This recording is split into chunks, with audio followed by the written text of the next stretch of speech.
नमस्कार, मैं आशित त्यागी युग करवट यूट्यूब चैनल पर आपका स्वागत करता हूं। सबसे पहले आज का बुलेटिन। गाज़ियाबाद के लोनी इलाके से दिल दहला देने वाली खबर है।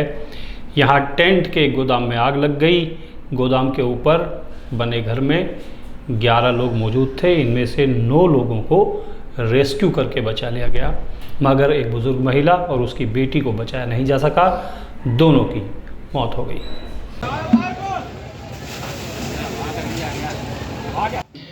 लोनी की लालबाग कॉलोनी के एक मकान में आग लग गई। आग लगने की सूचना पाकर फायर स्टेशन से 2 फायर टेंडर पहुंचे। यहां फायर सर्विस यूनिट ने रेस्क्यू करके 9 लोगों को बाहर निकाला। जिस समय आग लगी उस समय घर में कुल 11 लोग मौजूद थे। फायर सर्विस यूनिट के लोगों ने मकान के पीछे जाकर दूसरे तल पर 9 इंच की दीवार तोड़ी। 2 फायरमैन अंदर गए, सर्च ऑपरेशन चलाया, जिसमें एक महिला जिसका नाम भरतो देवी है दूसरे तल पर बने कमरे में बेड पर अचेत अवस्था में मिली। वहाँ पर एक अन्य महिला भी थी जो इसकी बेटी ममता बताई जाती है, वो भी अचेत थी। सभी लोगों को एम्बुलेंस से नज़दीकी स्वास्थ्य केंद्र पहुँचाया गया, जहाँ माँ बेटी को मृत घोषित कर दिया गया। आज लगभग 6:52 पर फायर सर्विस कोतवाली को सूचना मिली थी कि लोनी स्थित एक मकान में आग है। तत्काल हमारी टोरंटगढ़ सिटी से 2 गाड़ियां और एक गाड़ी हमारी साहिवाल से घटनास्थल के लिए रवाना की गई। यहाँ आके देखा तो हमारा जो ग्राउंड फ्लोर था उसमें टेंट हाउस का काम होता था, उसमें भयंकर आग लगी हुई थी, जिसको तत्काल टीम ने पाइप बिछाकर बुझाना शुरू किया और ऊपर लगभग 8 लोग फंसे हुए थे, जिनको सीढ़ी लगा के पीछे दीवार तोड़ते हुए बाहर निकाला गया। जब मकान को पूरी तरह सर्च किया गया तो उसमें पहली मंजिल पर और दूसरी मंजिल पर एक महिला, जो वृद्ध महिलाएं थीं, उनको घायल अवस्था में पाया गया, जिनको बाहर निकालकर अस्पताल पहुंचाया गया, जिनकी संभवतः कैजुअल्टी हुई। ये आग मकान के भूतल पर बने गोदाम में लगी, जो टेंट का गोदाम है। इसमें सोफे, गद्दे, पर्दे, कुर्सियां, शामियाने का पूरा सामान भरा था। बताया जा रहा है कि बिजली के मीटर और पैनल में शॉर्ट सर्किट के कारण ये आग लगी है। ब्यूरो रिपोर्ट, युग करवट। गाज़ियाबाद में आग लगने की एक के बाद एक कई घटनाएं हुई हैं। कृष्णा विहार की एक कंपनी में भी आग लग गई। आग इतनी भयानक थी कि अग्निशमन विभाग के 6 से ज़्यादा फायर टेंडर घंटों तक उसे बुझाने में जूझते रहे।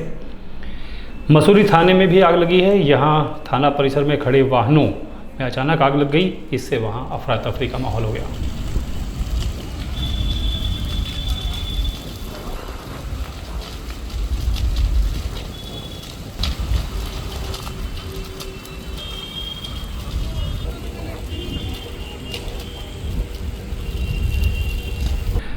घरों से निकलने वाला कूड़ा गाज़ियाबाद की एक बहुत बड़ी समस्या बना हुआ है। इससे निपटने के लिए मेयर सुनीता दयाल को भी अपील करनी पड़ी है। उन्होंने नगर निगम क्षेत्र में रह रही महिलाओं से अपील की है कि घरों से गीला और सूखा कूड़ा अलग करके ही नगर निगम की कूड़ा गाड़ी में डालें। मैं मेयर सुनीता दयाल अपने गाज़ियाबाद महानगर की बहनों से अनुरोध करती हूँ कि अपने घरों में गीला और सूखा कूड़ा अलग अलग डब्बों में रखें और कूड़ा गाड़ी आने पर अलग अलग ही डालें। इससे एक बहुत बड़े पैमाने पर हमें सुविधा मिलेगी और कूड़ा निस्तारण अच्छे प्रकार से हम कर पाएंगे और शहर को स्वच्छ रखने में आपका बड़ा योगदान होगा। नोएडा की स्वाट टीम ने पुलिस के साथ मिलकर एक गिरोह को पकड़ा है। ये लोग अवैध रूप से मोबाइल सिम एक्टिवेट करके कॉल सेंटर में उनका प्रयोग करते थे। गिरोह के 3 सदस्य गिरफ्तार हुए हैं। इनके कब्जे से 3 सिम, 34 फोन और लग्जरी गाड़ी बरामद हुई है। स्वाट टीम और थाना 20 की पुलिस टीम द्वारा एक गिरोह का पर्दाफाश हुआ जो अवैध रूप से सिम खरीदता था और उसके बाद एक कॉल सेंटर चलाता था। इस संबंध में थाना 20 में एफआईआर पंजीकृत हुई और 3 अभियुक्तों को हिरासत में लिया गया। इनके पास से 3 अवैध सिम, 34 मोबाइल फोन और एक लग्जरी गाड़ी फोर्ड एंडिएवर भी बरामद हुई है। अन्य विधिक कार्रवाई प्रचलित है। ग्रेटर नोएडा में चल रहे किसान आंदोलन को कई संगठनों का समर्थन मिल रहा है। आज सरधना विधायक अतुल प्रधान ने किसानों को समर्थन दिया। इसके बाद भारतीय किसान यूनियन के अध्यक्ष नरेश टिकैत ने प्राधिकरण पर ही सवाल खड़े कर दिए। काफी दिनों से मांग हो रही है, धरने भी तो मुआवजा देना चाहती है। एक जमीन इनकी चली गई तो मुआवजा क्यों रोक रखा? तो पैसे का तो नहीं तोड़ा नहीं, जो ये विकास प्राधिकरण है तो पैसे की तो कमी नहीं है। इनका जो मुआवजा बढ़िया सा उनका दो, ये अपना कहीं अपना हिला देखने, कहीं दुकान करो, कोई जमीन लो, कोई प्लॉट लो, कुछ करो, तो ये उलझा के क्यों खड़े कर रहे? इसी मामले पे इसी पे देखने क्या क्या है बात, क्या समाधान हो, किस तरह की हो बात। गाजियाबाद के पुराना बस अड्डा के पास संतोष अस्पताल है। अस्पताल प्रबंधन का दावा है कि यहाँ पूरे एनसीआर में सबसे सस्ता इलाज होता है। अस्पताल प्रबंधन का ये भी कहना है कि अब इस हॉस्पिटल में सुपर स्पेशलिटी सुविधाएं भी मिल रही हैं। गाजियाबाद के पुराना बस अड्डा स्थित संतोष अस्पताल के प्रबंधन ने अस्पताल में उपलब्ध सुविधाओं और इलाज के बारे में जानकारी दी। संतोष के अधिकारियों ने बताया कि अस्पताल आधुनिक तकनीक द्वारा न्यूनतम दरों पर इलाज की सुविधाएं मरीजों को दे रहा है। उन्होंने सुपर स्पेशलिटी सेवाओं के विस्तार के बारे में बताया कि कार्डियोलॉजी, नेफ्रोलॉजी, गैस्ट्रोलॉजी, न्यूरोलॉजी की सुविधा इस अस्पताल में उपलब्ध है। एनसीआर में सबसे सस्ती दर पर इलाज यहीं मिल रहा है। और इस वक्त हम काफ़ी बोल्डली ये कह सकते हैं कि पूरे दिल्ली एनसीआर गाज़ियाबाद में हम most affordable critical care services provide कर पा रहे हैं, चाहे वो सुपर स्पेशलिटी सर्विसेज हो और क्रिटिकल केयर में डायलिसिस, नेफ्रोलॉजी, मेडिसिन, पल्मोलॉजी, सारी की सारी सुविधाओं को हम इस वक्त अपडेट कर चुके हैं। और इस वक्त हम काफ़ी गर्व के साथ कह सकते हैं कि जिस तरीके की क्रिटिकल केयर सर्विसेज डेवलप हुई हैं, ये काफ़ी अफोर्डेबल और क्वालिटी क्रिटिकल केयर की तरफ मूव कर रही हैं। कार्डियोलॉजिस्ट ने बताया कि अस्पताल दिल की गंभीर बीमारियों का इलाज सफलतापूर्वक कर रहा है। सीएसआर हेड श्वेता चौधरी ने कहा कि संतोष अस्पताल एक प्रमुख स्वास्थ्य संसाधन है जो अपने मरीजों को उच्च गुणवत्ता की सुविधाएं प्रदान करता है।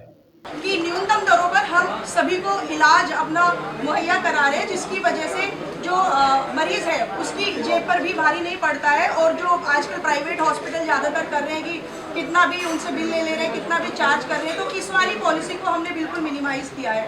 हमारे यहाँ पर जो भी इलाज है वो कम से कम दरों पर किया जा रहा है। और 24/7 में अगर मैं बात करूँ तो 24/7 हमारे पास ब्लड बैंक। शहर के साथ साथ ग्रामीण क्षेत्रों में भी स्वास्थ्य सेवाएं उपलब्ध कराई जा रही हैं। 24 घंटे blood bank, emergency, lab, radiology सुविधाएं संचालित हैं। ब्यूरो रिपोर्ट, यू करवट।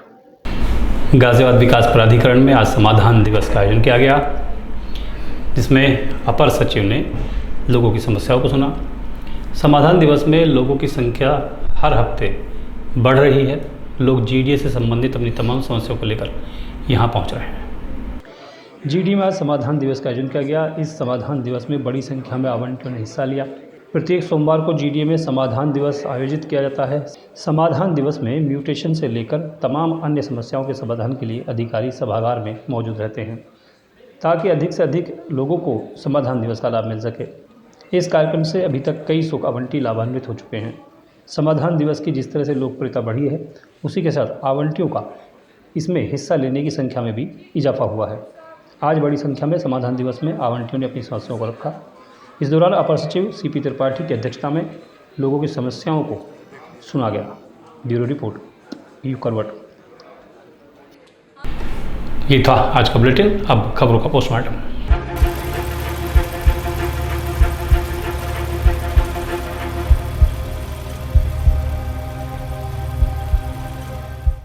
– 2024 का लोकसभा चुनाव भाजपा किसके चेहरे पर लड़ेगी? शायद आप लोगों को ये सवाल बचकाना लगेगा, क्योंकि हम सभी जानते हैं कि इसका जवाब नरेंद्र मोदी है। हम ये भी जानते हैं कि प्रधानमंत्री नरेंद्र मोदी के सबसे करीब अगर कोई है तो वो हैं गृह मंत्री अमित शाह। क्या आप यकीन करेंगे कि अमित शाह किसी और को भी प्रधानमंत्री बनते हुए देखना चाहते हैं? दरअसल अमित शाह के तमिलनाडु दौरे के दौरान उन्होंने जो बात कही, उनसे ये कयास लगने शुरू हुए कि आखिर अमित शाह प्रधानमंत्री नरेंद्र मोदी के अलावा और किसको प्रधानमंत्री की कुर्सी पर बैठना देखना चाहते हैं। अमित शाह का यह बयान तमिलों की राजनीति और तमिल लोगों के बीच भाजपा की पैठ बढ़ाने का एक रणनीति जो है उसका हिस्सा है। तमिलनाडु के 2 दिन के दौरे पर अमित शाह ने कांग्रेस द्रमुक गठबंधन पर जमकर निशाना साधा। अमित शाह ने कहा कि केंद्र सरकार ने सत्ता में रहते हुए प्रधानमंत्री नरेंद्र मोदी के नेतृत्व में देश का मान बढ़ाया है, लेकिन बाकी दलों ने, खासकर कांग्रेस और द्रमुक ने तमिलनाडु के विकास को रोकने का काम किया है। केंद्रीय गृह मंत्री अमित शाह दक्षिण में जो भाजपा को लगातार हार मिल रही है, जैसे भी कर्नाटक में हार मिली, उसको देखते हुए तमिल प्रधानमंत्री बनाने की वकालत करके बड़ा दांव खेल रहे हैं। 2024 के लोकसभा चुनाव की तैयारी को लेकर पिछले दिनों उन्होंने तमिलनाडु के प्रदेश के जो पदाधिकारी हैं पार्टी के, उनके साथ बैठक की थी।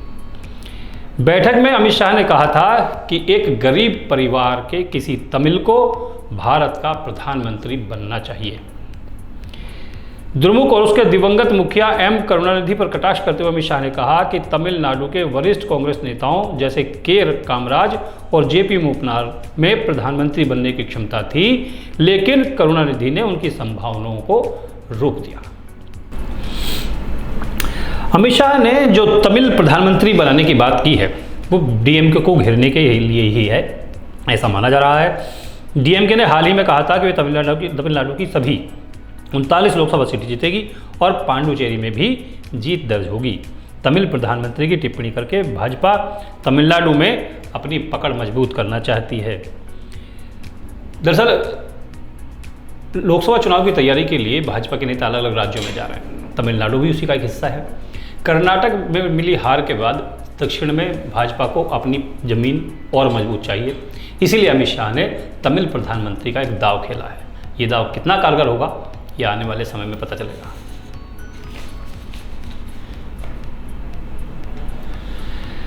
आज 12 जून है। एक 12 जून 1975 में भी आई थी। इसका सीधा संबंध देश में प्रधानमंत्री इंदिरा गांधी की द्वारा लगाई गई इमरजेंसी यानी आपातकाल से है। सन 1975 12 जून तपती गर्मी, लेकिन भारतीय राजनीति में बेचैनी का आलम था। इस सब की वजह था इलाहाबाद हाई कोर्ट का फैसला। हाई कोर्ट ने इंदिरा गांधी को चुनाव में धांधली करने का दोषी पाते हुए 6 साल तक कोई भी पद संभालने पर प्रतिबंध लगा दिया था। इंदिरा गांधी ने उच्च न्यायालय के फैसले को मानने से इनकार करते हुए सुप्रीम कोर्ट का दरवाजा खटखटाया। इसके बाद 25 जून को उन्होंने आपातकाल लागू करने की घोषणा कर दी। तो देश में 1975 में जो आपातकाल लगा था उसकी नींव 12 जून को रखी गई थी। पूरा मामला 1971 में हुए लोकसभा चुनाव का है। इस चुनाव में इंदिरा गांधी ने अपने प्रतिद्वंदी राजनारायण को पराजित कर दिया था, लेकिन राजनारायण हाई कोर्ट में चले गए। उन्होंने दलील दी कि इंदिरा गांधी ने चुनाव में सरकारी मशीनरी का दुरुपयोग किया है, तय सीमा से अधिक पैसे खर्च किए हैं, मतदाताओं को प्रभावित करने के लिए गलत तरीकों का इस्तेमाल किया है। राजनारायण के इन आरोपों को इलाहाबाद हाई कोर्ट ने सही माना। वोटरों को घूस देने, सरकारी मशीनरी का गलत इस्तेमाल करने जैसे 14 आरोप सिद्ध माने गए और इंदिरा गांधी को हाई कोर्ट ने 6 साल के लिए पद से बेदखल कर दिया। देश में आपातकाल 25 जून 1975 को लागू हुआ था और 21 मार्च 1977 यानी कि 21 महीने तक रहा था। तब के राष्ट्रपति फखरुद्दीन अली अहमद ने प्रधानमंत्री इंदिरा गांधी के कहने पर भारतीय संविधान के अनुच्छेद 352 के तहत आपातकाल की घोषणा की थी। आपातकाल के दौरान राष्ट्रीय स्वयंसेवक संघ यानी आरएसएस पर बैन लगा दिया गया था। ऐसा माना जा गया है कि ये संगठन विपक्षी नेताओं का करीबी है और सरकार के खिलाफ प्रदर्शन कर सकता है। ये तब की सरकार का मानना था। पुलिस ने आरएसएस के हजारों कार्यकर्ताओं को जेल में बंद कर दिया था। संघ ने फैसले को चुनौती दी। हजारों स्वयंसेवकों ने प्रतिबंध के खिलाफ सत्याग्रह भी किया। ये वही दौर है जब इसके बाद चुनाव में कांग्रेस हार गई और चौधरी चरण सिंह को प्रधानमंत्री बनाया गया था। चौधरी चरण सिंह की सरकार 5 महीने इस देश में रही थी और वो एक ऐसे प्रधानमंत्री हैं जो कभी संसद ही नहीं गए। दिल्ली के रामलीला मैदान के बारे में तो आप जानते होंगे। इन दिनों जो केंद्र सरकार का अध्यादेश है उसके खिलाफ पहले विपक्ष को एकजुट करने का प्रयास किया अरविंद केजरीवाल दिल्ली के मुख्यमंत्री ने। उसके बाद उन्होंने रामलीला मैदान में महारैली कल रविवार को की थी। दिल्ली का रामलीला मैदान सियासी तौर पर बहुत मशहूर है। यहाँ कई ऐसी रैलियाँ हुई हैं जिन्होंने बदलाव की नींव रखी। राजनीति का ये अखाड़ा रामलीला मैदान दिल्ली का पहले भी अरविंद केजरीवाल के लिए बहुत अच्छा रहा है। केजरीवाल ने अन्ना हजारे के साथ मिलकर भ्रष्टाचार के खिलाफ आंदोलन छेड़ा था और तब मनमोहन सरकार को घुटने टेकने पड़ गए थे। 1977 में जब इंदिरा गांधी की इमरजेंसी के बाद जेपी आंदोलन ने तूल पकड़ा था, इस आंदोलन के बाद हुए चुनाव में जो 1970 में हुए थे, इंदिरा गांधी की सरकार गिर गई थी, कांग्रेस की बहुत बुरी हार हुई थी और जेपी के समर्थन वाली जनता पार्टी ने बहुत बड़ी जीत दर्ज की थी। तब जनता पार्टी के लोगों ने जीत का जश्न मनाने के लिए इसी रामलीला मैदान का चयन किया था। रामधारी सिंह दिनकर जो प्रसिद्ध कवि हमारे रहे हैं, उनकी पंक्ति थी, जो एक कविता की एक लाइन है कि सिंहासन खाली करो कि जनता आती है, वो भी दिल्ली के रामलीला मैदान से ही पूरे देश में गूंजा था।